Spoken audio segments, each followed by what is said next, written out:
Jean-Philippe Descaries-Mathieu pour les Fils de la Liberté. Sur Québec Radio, j'ai avec moi René Boulanger. René Boulanger, comment vas-tu? Hey, salut, bon, c'est moi. Ça va bien, moi aussi. Qu'est-ce que tu fais ici ce soir? Ah, si bol, t'es un peu là. Question existentielle. On peut recommencer l'entrevue, là, parce que moi, j'ai aucune idée. Recommençons. René Boulanger, bonsoir. OK, ça marche. René Boulanger, c'est moi. Qu'est-ce qu'on fait, toi et moi et tout le monde ici ce soir? Ben là, actuellement, je me gèle les pieds. À part ça. OK, mais tranquillement, je suis en train de me dérouiller pour à un moment donné, tu sais, je vais les réchauffer, ces pieds-là. Bon, c'était notre entrevue avec René Boulanger. Qu'est-ce qu'on fait avec des pieds quand t'as froid aux pieds, tu donnes des coups de pied au cul? Ça réchauffe en cibole. Et est-ce que c'est pour ça qu'on est ici ce soir? Ben là, écoute, là, je pense que c'est un premier coup de pied au cul. Je veux dire, en fait, c'est Jean Charest qui l'a donné. Il a décidé qu'il allait mettre, tu sais, agiter la ruche, là, puis la ruche commence à s'agiter. Ce que j'aime dans la soirée, là, c'est que par rapport à la soirée du 18 septembre, c'est la première fois depuis 1995 que tu assistes à des grands rassemblements nationalistes. Donc, il y a comme un réveil au moins de la mobilisation populaire.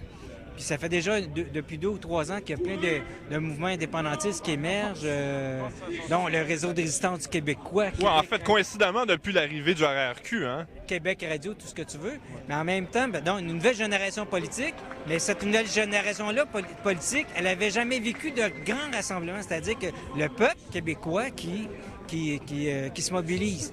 Fait que donc, si ça peut continuer encore, en tout cas, moi, je pense qu'après ce soir, là, le mandat jusqu'à date, c'était faut bloquer la loi 103.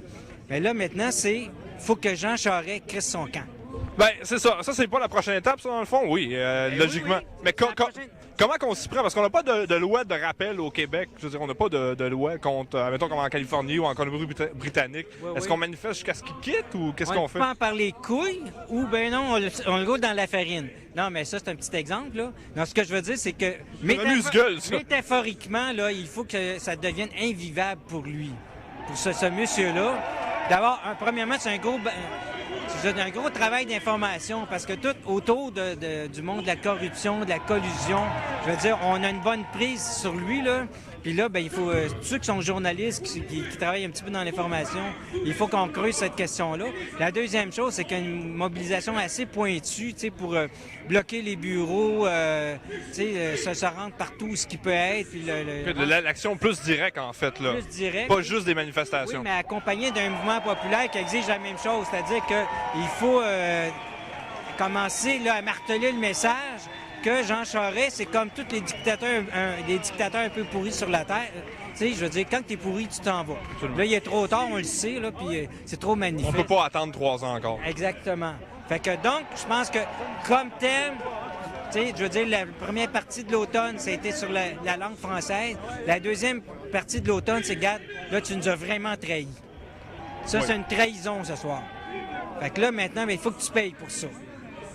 Fait que concrètement, on s'organise comment pour la prochaine étape, pour le flashage de Jean Charest? Ben, écoute, il y a des organisations qui vont continuer les actions. La coalition continue à exister.